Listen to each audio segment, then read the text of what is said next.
Well, good morning and welcome to Thursday. Thank you for being with me here on the Daily Dose. Have a very special guest with us today, and we will get to that in just a moment. I've been through this week, and I know that you have too, and we each gather together every morning for a little bit of time as we just dive into thoughts and processes and God's Word, and just how do we have a moment together for a daily dose. And so on this Thursday, a topic that's been on my mind for a little while is this. During COVID, when for so many years, or it feels like years, right? For so many days, so many months, we were in quarantine, and then we slowly were reopening, at least here in Texas. And now we're slowly closing down again, it would appear, as the numbers rise and conspiracy theories abound, and does it work? Does it not work? Is it real? Is it not real? And all of these other things. The reality is that we are all dealing now with a variety of issues concerning COVID, whether it is financial issues, family issues, sickness issues, lingering effect issues, having to stay at home, and loneliness issues. So the question that came to my mind was this: how do we serve as a church? How do we serve our community well during COVID? Because I find it very easy. For me, I have found it very easy to just put my head down, get in a hole, and not really think about anything other than what I have to get done this day for the people of God that God has called me to. But I don't find in Scripture that we should isolate in that way. So how do we balance the quarantine isolation, the shelter in place, the stay in place ideas to stay healthy, at the same time serving our community well, even in the midst of this pandemic? On the show today, I have with me Becky Biser. She is our Director of Leadership Development for the Tarrant Baptist Association. Welcome, Becky, and thank you for being with me today. My pleasure. I'm so delighted to be here, Aaron. Thank you for inviting me.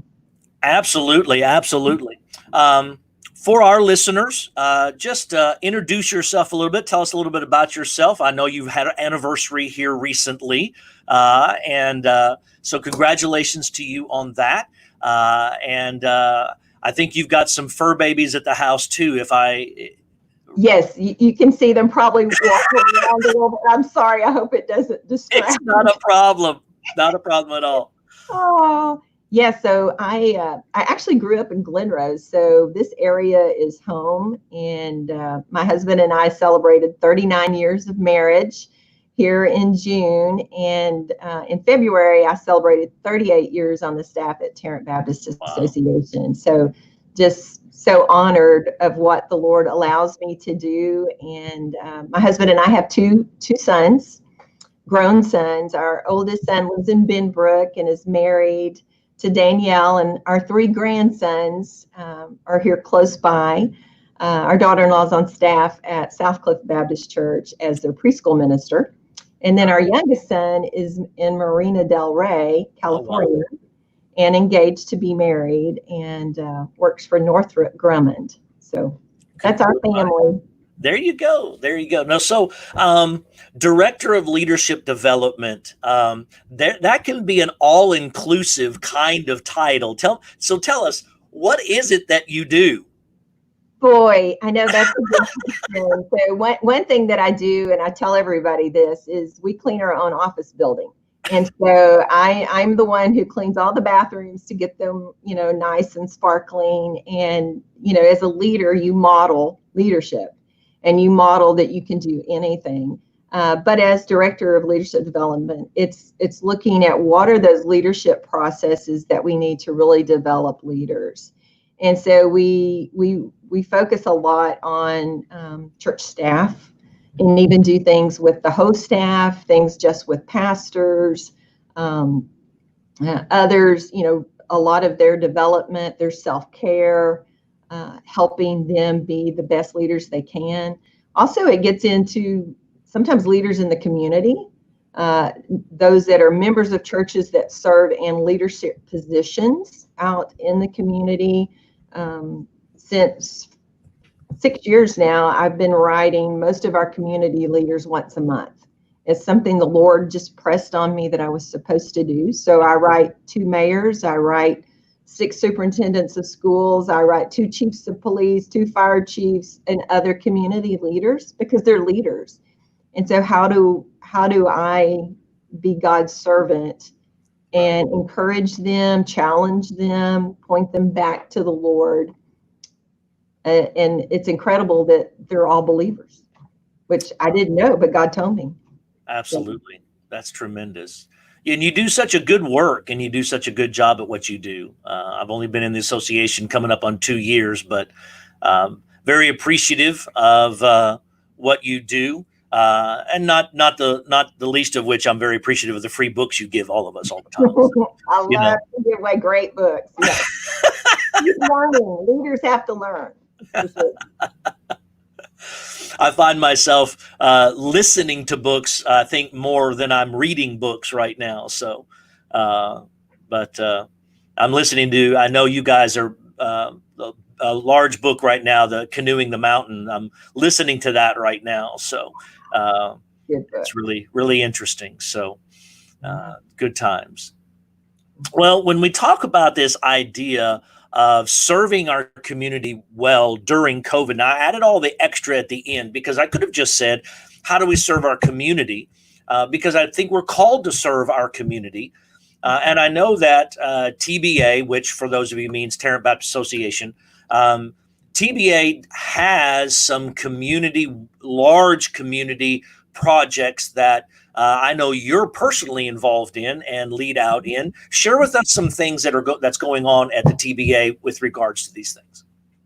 So we have some that we've been doing for about 30 years that we continue to do. And one of those that we discovered many, many years ago is a lot of our pastors and church staff were doing lots and lots of counseling. And we would have pastors come to us and say, I'm not really trained and skilled, but I have a lot of members or just visitors and guests who seek counseling from me. And, is there something we can do either to help me get more trained or know counselors that we can refer to? So we started a counseling ministry 35 years ago where we talk with other Christian counselors who are actually certified counselors and licensed, and see if they would like to be a part of our system. And so what we do is, for instance, Aaron, if you had someone come to you, need counseling, you met with them once or twice, but thought, man, I really need to send you to a professional licensed counselor, then we have a list of counselors on our website of those that have agreed. And then you would say, here is a person that would love to be counseled. This is the counselor we want. And what happens is, out of 8 counseling sessions, we'll go up to 8. The client would only pay for 2. Your church would pay for 2. The counselor would donate 2 sessions, and the association would pay for 2. And wow. So we have been doing that for years and years. And sometimes it's even church staff take advantage of that because I need a counselor for a little bit. There's an issue I'm trying to deal with. And so we really want that. It has been very successful, and even the counselors love it. And most of the time when someone 8 sessions, whatever, if it was an issue that was kind of small, maybe that took care of it, but maybe they think, this is worth my time and worth my money. I need this counselor for a while longer, and they will pay for it. So that's one of the things that we've been doing. Another is we work with the Baptist General Convention of Texas, and they assist us with hunger money. And so we have about 12 hunger sites that we send funds to monthly that helps feed the community at large. Working with Tarrant Area Food Bank, we can get the food a little bit cheaper that way, that hands out into all different kinds of neighborhoods and communities. Another thing that we started about 3 years ago, I found out, as I told you, I write all these community leaders, and I've had them all in my office several different times talking about what are those big giants that we're facing as a community.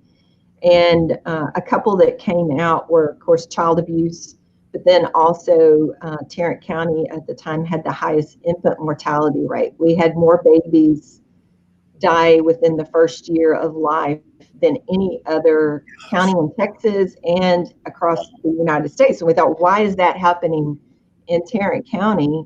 So there's over 28,000 babies born every year in Tarrant County. I didn't know that. And so I started meeting with Dr. Diane Daly, who was an anesthesiologist at Cook Children's Hospital. And she actually started the Center for Prevention of Maltreatment of Children. But one of the areas, and she talked to me about the infant mortality and that, we needed to do something, but it was that a lot of parents didn't have the resource of a crib or a bassinet, and so the baby slept in bed with them. So suffocation was huge. Or parents might have had a crib, but they weren't educated to know how to place them in the crib. When my kids were young, it was put them on their tummy. You still had blankets. Now you put them on their back, no blankets, no bumper pads, because those are suffocation hazards. Right. So the education and the resource. So we started providing pack and plays. And that was one of those things the Lord said, start here. We started with 3 Baptist agencies that have housing. And so from 3 years ago, we now have 37 different agencies that we supply pack and plays to, that Tarrant Baptist. So we'll have churches that I just had a Hope Church is so wonderful. They just collected again. I think this is their 3rd time to give us a good amount of money. I think it was $5,000 to help, but there's a lot of others that have too. And you're giving from First Crowley. There's a portion that we use to help with the pack and plays. And so that we're not number 1 any longer on that, which we're really glad. That's right. Exactly. It's helping, So break it down for me. Because this is fascinating. How many dollars for a pack and play? So it fluctuates. And so I get them right now through Walmart. Okay. And so the last ones I bought were $54, but sometimes I can get them for $43. Okay. Sometimes they're $47. Sometimes they're $48. The highest I've paid is right at $55. And so basically, a $50 bill gets a pack and play. Right. Basically. Right. Wow. Okay. Yeah. That just may break it down for some folks that, hey, if I give $50, somebody gets a pack and play and a life could be spared. I mean. Right. Right. And not only will they get a pack and play, but they'll be educated. Get education too. Yeah. Well, we're all dealing with COVID, I know how things have been adjusted here. How has COVID changed the way you guys have been functioning at the associational level? And I know a little bit, but share with us, how has life changed for you guys the last quarter? Yeah. To pivot so quickly when we're normally, we have meetings all the time. We get together. And so, to try to really be safe.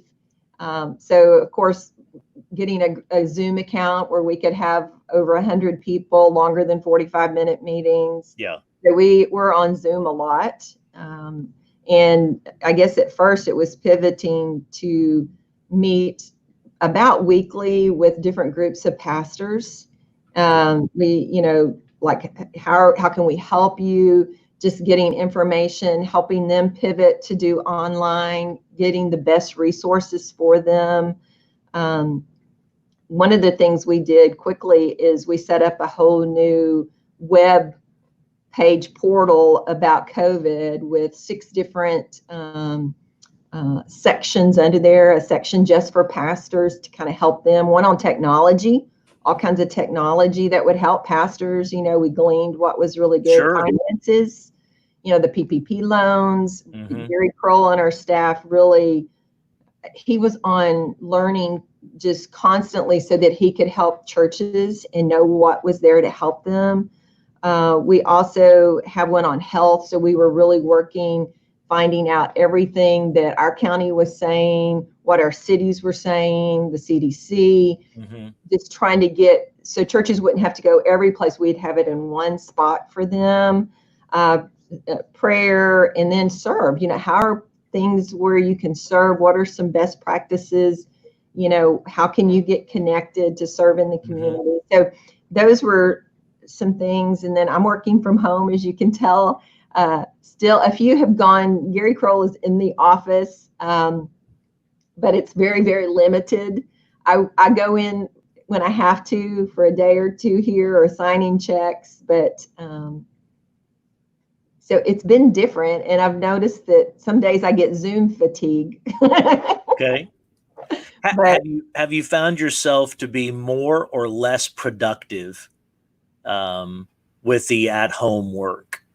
I'm actually more productive. I actually start a little bit earlier and I go later. And, I try to force myself to stop at lunch, take the dogs for a walk, because otherwise I kind of catch myself working through. And I'm making lots of calls. I'm sending out lots of notes, checking on, different churches and pastors, lots of meetings, and still learning. I'm on a lot of things to learn, like how do we best help? What are those best practices? What's happening? Right. From your vantage point, how has COVID changed our churches? And is it good or is it bad?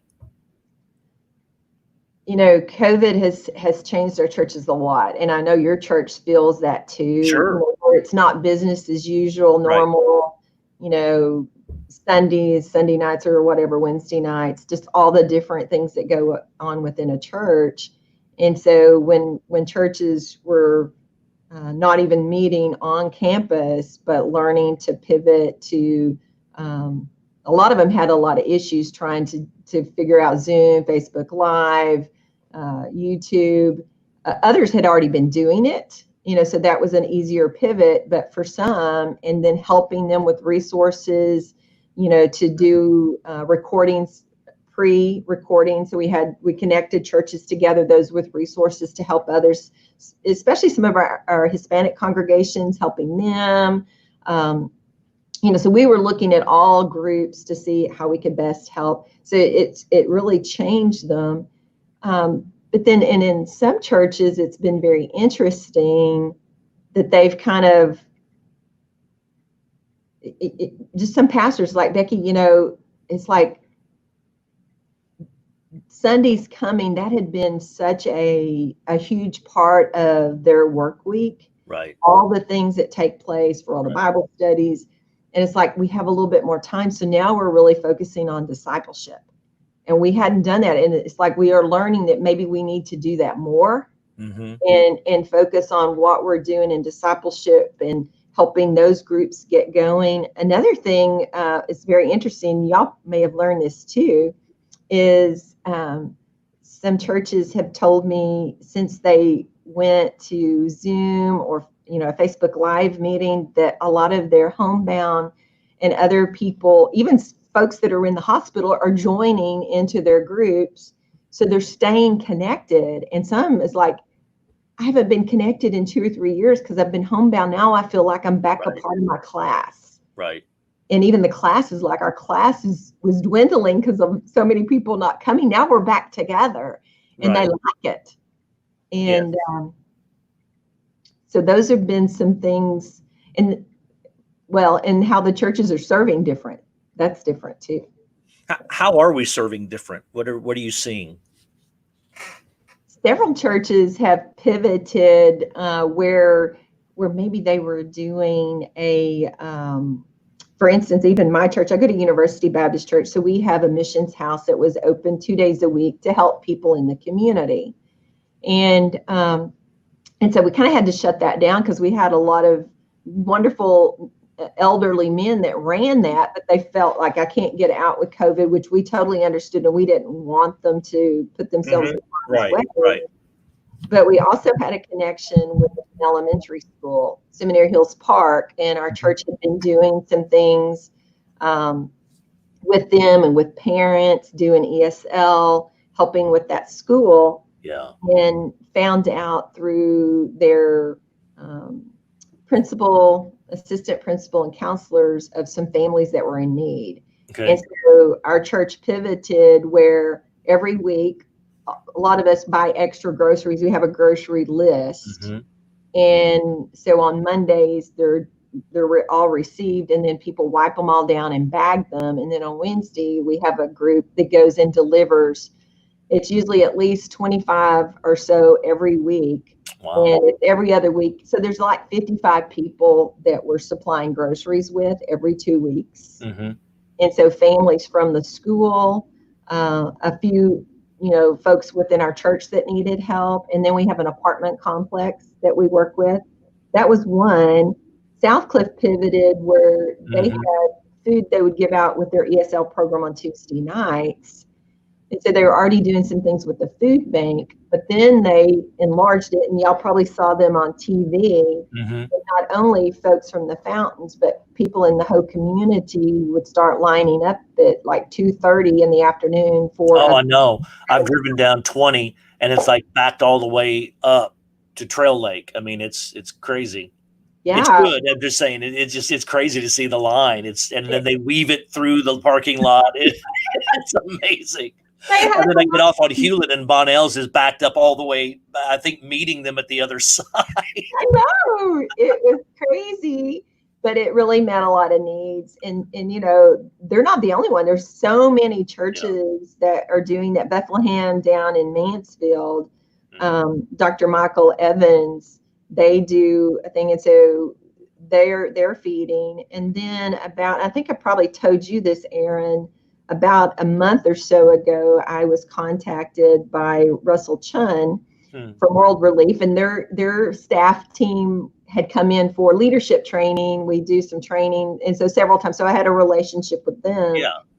And he had been contacted by Compass Church, who had been given $1 billion grant from Hardee's company, which is a food farm to food company. Yeah. And so they were wanting to give free food out. And so Russell said, Becky, can you connect me with churches, nonprofits, which I have done a lot of that connecting. Yeah. And so they did for a month. They took a 3-week break, and they're about to do that again. And so we were 10,000 boxes a week. And now we're at 5,000 boxes a week that are going to be given out. And so several groups are doing that in different pockets and areas to make sure we're covering the county, and working with the food bank also. Wow.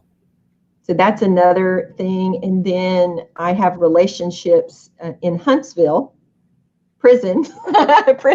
Not that I've been there. What kind of relationships, Becky? Come on. I mean, there I work with Pastor David Valentine. Dr. Valentine is a pastor down there, and he had connected us with the WIN unit years ago. And so he used to come in and work with inmates there.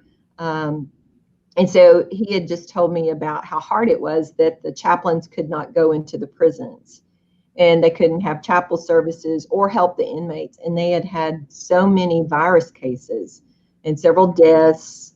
I think a chaplain had died, a lot of inmates, a lot of guards have died. And, Becky, can you help me by getting, they have DVD players, and could you get sermons from pastors? Wow. And so I've collected a lot of sermons and made trip down to Huntsville and delivered those to kind of help with the community, I guess, at large in Texas, especially our incarcerated community. But there's a lot of believers and incarcerated believers now that have come to Christ. And so that's another thing that has happened that, I wouldn't have known about. And it's kind of interesting, Aaron, after that is I made a delivery down to Huntsville, and I guess the next week we have a relationship and a partnership in Vancouver. And so Ray Woodard, who works for the North American Mission Board, who's a missionary there, contacted me about something else, but then said, we're really having issues with chaplains being able to get into our prisons I said, oh, well, I kind of know about that. So I told him what we were doing in Texas. He said, you just gave me a solution. That's what we're going to do in Vancouver. Oh, my goodness. it's a complicated time, and you know, we see needs around us, and sometimes we're just not sure how to meet that need. Or and I mean, I face some of this, I mean, as well. I see a need, I want to meet a need, but how do I meet that need without putting me or several other people at into a high risk situation, and navigating that? Do you have any words of wisdom on navigating some of that, of I guess balancing the fear of the unknown with COVID, and the putting yourself into a risky situation because you're meeting and greeting people outside of your household, you want to help, but there's that nagging sense of what happens. I mean, have you dealt with some of that with some of the churches that you work with, and how do we navigate through some of those waters? Right. I mean, and that's a great question. And it's also a thing where you don't want to ever put pressure on people if they don't feel comfortable. Sure. Because you want it for them to feel comfortable. But if they're really wanting to help and they're trying to figure out how to do it safely, it's just making sure, we have hand sanitizer everywhere. We're wearing our masks, maybe gloves, but basically they're even saying gloves are not, because you forget, and it's better to touch everything anyway. Your hands. And so, for instance, with all the groups I'm working with that are serving food, a lot of it is already in boxes, but some, like, they're wiping everything down, because when people buy where it comes from, we just want to make sure everything's clean, but we don't get germs out to people. And so everything's wiped down, but then while they're doing that, everything's at different tables, so people go and fill up, and they're keeping their distance, they have their mask on. Every time before they touch their face or something else, they're washing their hands. Sure. Or using hand sanitizer. But then those that are serving, a lot of the times what happens is people come by with their cars, and they'll already have their trunks up. So it's just putting it in it and shutting the truck, washing your hands, and doing the next one. So you're not really interacting that much. A few of the groups, though, I really thought it was really the Lord, telling them what to do. Is when people would get food, they'd have an area, if you need prayer, drive your car over here. And they would have a lot of their pastoral staff or other folks who really wanted to pray over folks have their mask, stand back from their car. What are your prayer requests? Tell me what's happening, and let me pray over you and pray over your family. So that was very meaningful, to people. And it's one of those things that when the Lord says do this, it's trusting him to protect too. I mean, we still do things that, we don't go crazy, and we do what we need to do with our mask on. But when we know the Lord has said, I want you to meet this need, we can trust God. Yeah.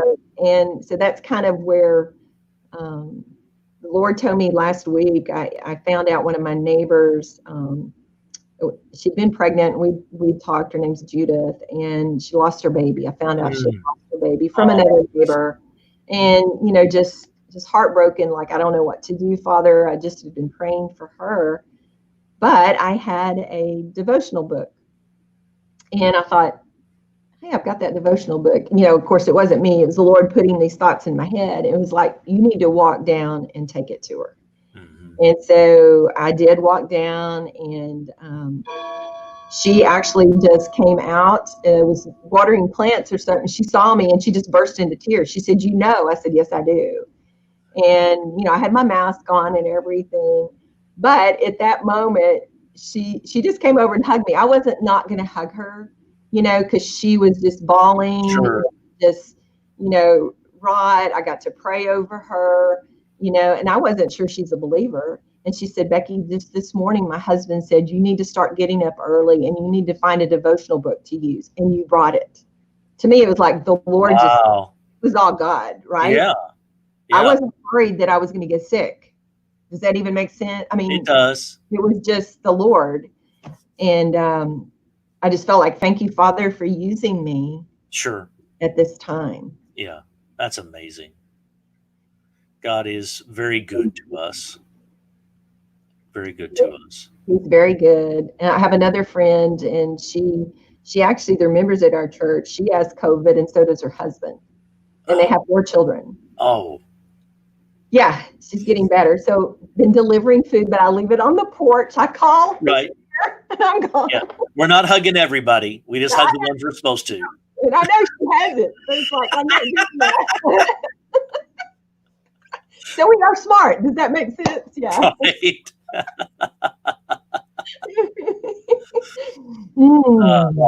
Yeah. Well, one of 2 things is going to happen.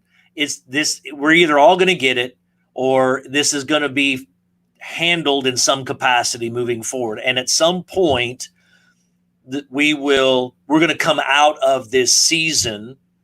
And as we look toward coming out of this season, whenever that may be, serving the community well still is going to be needed. So in my mind, the way that we serve our community post-COVID could potentially look different than it did pre-COVID. Ooh. What are your thoughts on that? I mean, how does the relationship of church to community change as a result of COVID? One of the things that's even changed for my husband and I, and I've talked to others on our staff team, I've talked to a few other pastors too, is we're out in the community a lot more in our own neighborhoods than we were before COVID, because we're so busy. And so since we've been at home more, my husband and I are out walking. Neighbors who are outside, how are you doing? Do you need anything? Do you need groceries? Anybody that walks by our house, hey, are y'all doing okay? Do y'all need groceries? Mm-hmm. It's like that's been going on in our community. We sometimes do 2 miles, so we walk all through our community. And so we know a lot of people, especially those that have dogs, but we've had more conversations, even spiritual conversations with people. And I think that that's going to be something post-COVID that we're going to keep doing. And I'm praying that everybody in every church is the same way, that your neighbors a little bit better. It's not just coming in, shutting your garage door and going, doing your own thing, and then meetings or whatever you're doing, running with your kids, because a lot of sports are not going. Right. And so families are out, with their children outside. Neighborhood kids, they all know us. They know our dogs. They're, oh, here comes Kate and Noble, Miss Becky, which before wasn't happening right much. And I really feel like that's more, I think God has pushed the church out of the building into the community to be salt and light. Kind of a return to how it once was. Yeah, it was. And I know that could be, that's a whole nother topic possibly for another day, of how we went from the front porch to the back porch, and now it seems to be moving back to the front porch again in our communities. You're right. And another thing, I think even a lot of our churches, they're looking at, were we too busy? Were we doing too many things? Mm-hmm. Were we requiring people to come to the church building so much? And, I have a lot of churches that are looking at, okay, what are those things that we don't just start back? We really kind of keep things and have a better pace for people, so they can even have time with the Lord. They're not just rushed. And I think that's a good thing. I really feel like the Lord is using that. What do you think about that? I just thought about the idea of serving our community well. I'm my age and my training drives me to a program. Okay, that's just my training, and I've tried to fight that.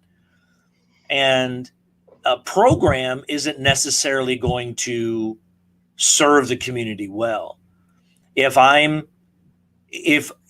people at church are so busy doing church that we don't have the time in our neighborhoods to be the church, are we really serving our community well? Right. And are we really being the church God wants us to be? Well, no. And, because I can have a conversation with my neighbor, or I can run up to the church and do the program we're supposed to do. And then I'm too tired to talk to my neighbor. I'm too busy to talk to my neighbor. And at the end of the day, am I supposed to love my neighbor? And if I'm supposed to love my neighbor, do I do it personally or do I do it programmatically? And that's a huge issue. I think we're all going to have to start talking about coming out of COVID is, okay, we didn't have this for 15 weeks. Was it that critical? Mm. Yeah. Oh, I mean, it's that assessing, not to automatically go back. It's like, how do we use this time? What is the Lord telling us? Right. What did he show us? Mm-hmm. Did we learn anything? Yeah, we have to learn something, right? That we didn't just kind of huddle in. I know, right? Yeah, it's like, Father, what are you showing us? Yes. What is it that we've been missing? And what is it that we've learned? And even how have our families benefited, from not being so, like I have a young mother that lives across the street. She has 2 little girls and she's pregnant. And, she said, I don't want to be so busy. This has been so great for my girls. It's been good for our family. Yeah. We don't want to get involved in lots of other sports and other curriculum and other things outside. It's like, wow, God's taught us a lot. And yeah, I've heard that from from lots. Sure. Is what is really important. Yeah. Well, Becky, thank you for coming on today and just sharing your heart and your life and some insights to some things. I appreciate what you do and how you lead well. And I can't end the broadcast without giving you an opportunity to tell everybody, what are you reading and what do you recommend to read? Because I know you're reading something. You said you had like 4 books down beside you right now that you're reading. What are you reading? And what should we be reading? Well, the one I'm reading right now is Life Without Lack. It's Dallas Willard. Okay. And actually, Dallas Willard died in 2014. And I love Dallas Willard. Yeah. But this are things that was put together of his writing, all on Psalm 23. Oh, wow. And so I really would recommend this to your folks. And it's really getting God's heart, that he's our shepherd. He guides us. I don't need anything because God's there. And so this is even, I think, it helps me think, okay, Lord, what do you want me to do today? It's your agenda. This is your kingdom. So that's one of the books. I actually have, you already mentioned the one too, Canoeing the Mountains. That's here too.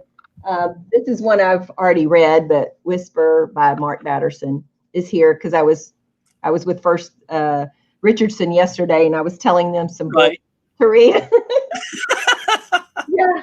And then Enjoying the Presence of God, Jan Johnson, is a great book. But another one, even for the community, is To Transform a City, is a great book. It's by Eric Swanson and Sam Williams. And Sam Williams has been a friend since '92. I've known him when he was up in San Francisco, the Bay Area. Mm-hmm. But we use that book with some of the training things we do with pastors. The leadership training is just looking at how do we transform the city? How do we all work together in a community? And so it's a book that I've given to our mayors, I've given to city planner, others. So a lot of them have read this book and I've had comments from them. Becky, we do want to transform our city. So thank you for giving that to us. So. Absolutely. Well, thank you, as always. Very insightful and helpful to me and to us and to our association. Thank you for just listening to the Father as you do, and I appreciate that about you. So, again, thank you for being with us, and hope that you have a great holiday weekend coming up. And so, but anyway, thank you, Becky. Thank you. It's my pleasure. Thank you very much, Aaron.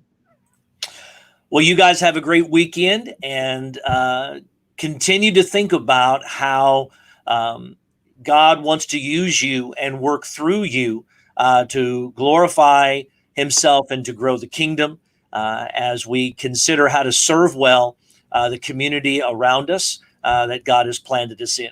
You guys have a great holiday weekend, and we'll see you Sunday.